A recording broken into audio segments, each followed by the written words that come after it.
Workers Union NUMSA says it will press ahead with its strike in the metal and engineering sector tomorrow. That's despite a last-minute intervention by government today. The Minister of Labour met with NUMSA late this afternoon.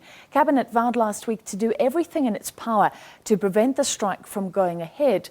There are fears that more strike action could have a far more devastating impact on the economy than even the recent platinum mine strike. It's all systems go for the 220,000 NUMSA members in the metal industry to down tools tomorrow. The union is demanding a 12% increase across the board.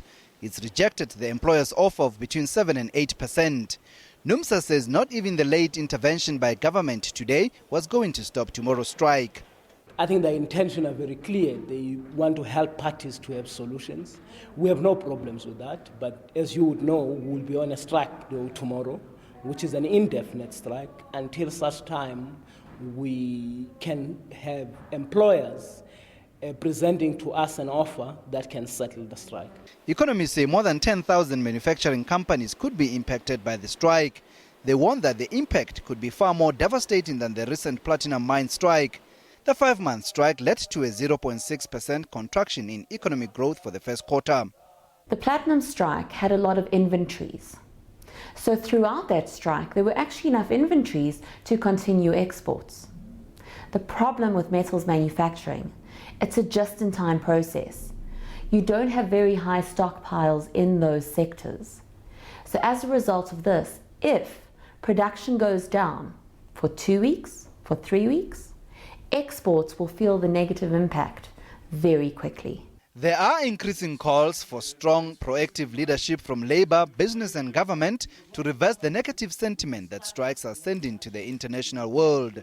South Africa seems to be inviting an overarching perception that there is great discord between capitalist and Labour, and that is injecting a sense of averseness to risk-taking in South Africa.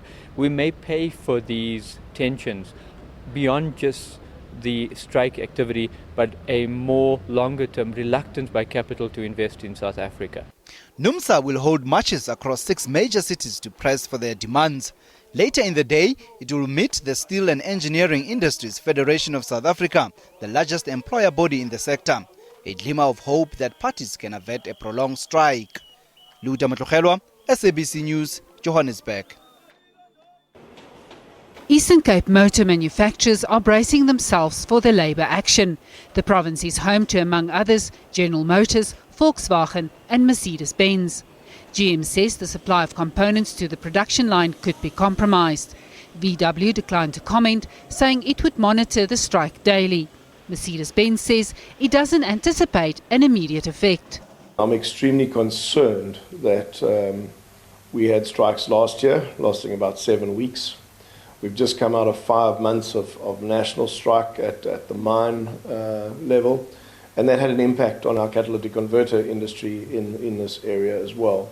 So to have another potential strike in this region is very concerning, and it will not only do damage to those particular companies, some of which are battling to be competitive internationally, and they're running very low margins. It might impact on their survival as companies, but I also believe it has a tremendous potential to damage any form of job creation.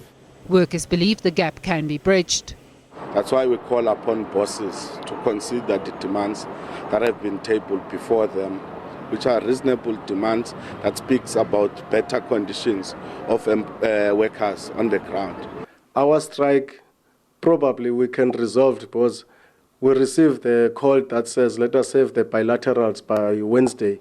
NUMSA also wants labour brokers scrapped.